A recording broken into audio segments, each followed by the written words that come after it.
Welcome back to another Escape from Tarkov gun build video. Today, I'm covering 3 builds for the M4A1, one for budget, one mid-game, and one in-game. These builds are not meant to be meta, but still perform very well and are cost-effective.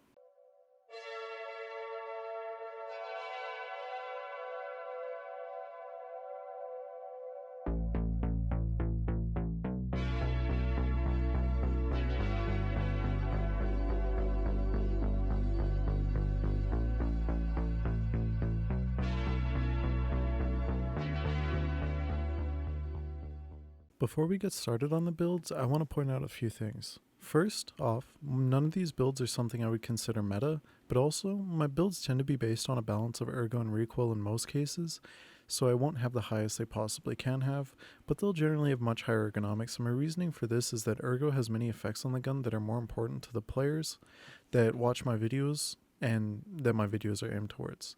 With that out of the way, let's get into the build. For the budget build, I like to go with a magpul setup, buying the base M4 from Peacekeeper or Flea.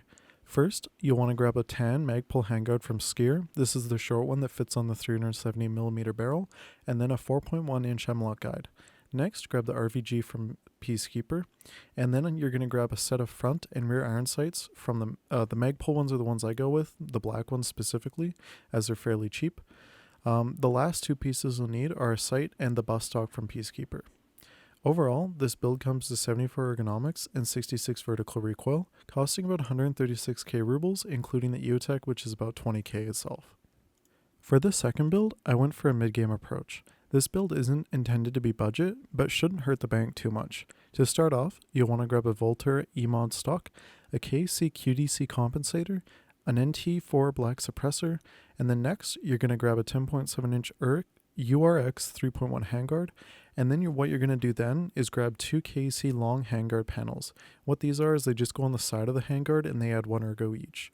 Next, grab a Mark 12 gas block, a set of magpul front and rear sights, the black ones specifically, a 3 inch URX guide, and an RVG foregrip. The last piece is the Hera Arms pistol grip. I use the HK steel mags with this build as they have no ergonomic hit on the gun.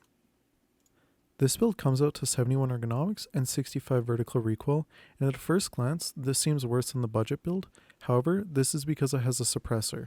Slapping a suppressor on the previous build will result in pretty terrible ergonomics, and this build is about 200k if you don't have level 3 traders and Peacekeeper level 4, but if you have them unlocked, it's quite a bit cheaper, and as you can see with the display right now, it's got all the parts listed and the total cost at the bottom. The final build I'm covering today is the endgame build, which is focused on players who have access to level 3 and 4 traders.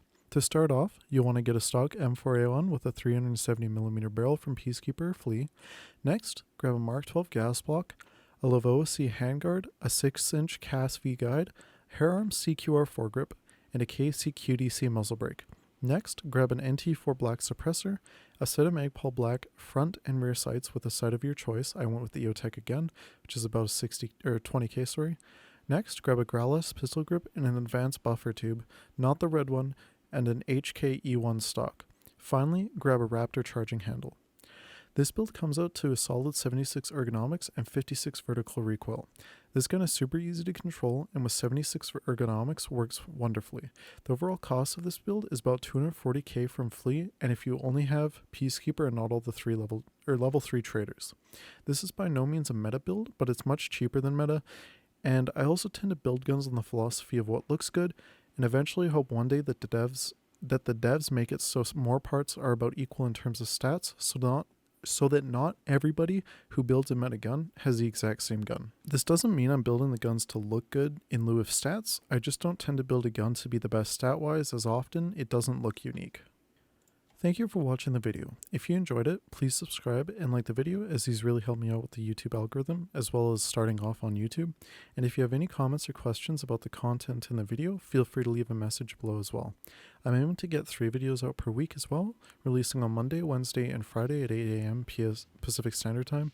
So this will give me a bit more freedom of what I upload content-wise and will give you guys more content to watch each week. Thanks again for watching, and I'll catch you next time.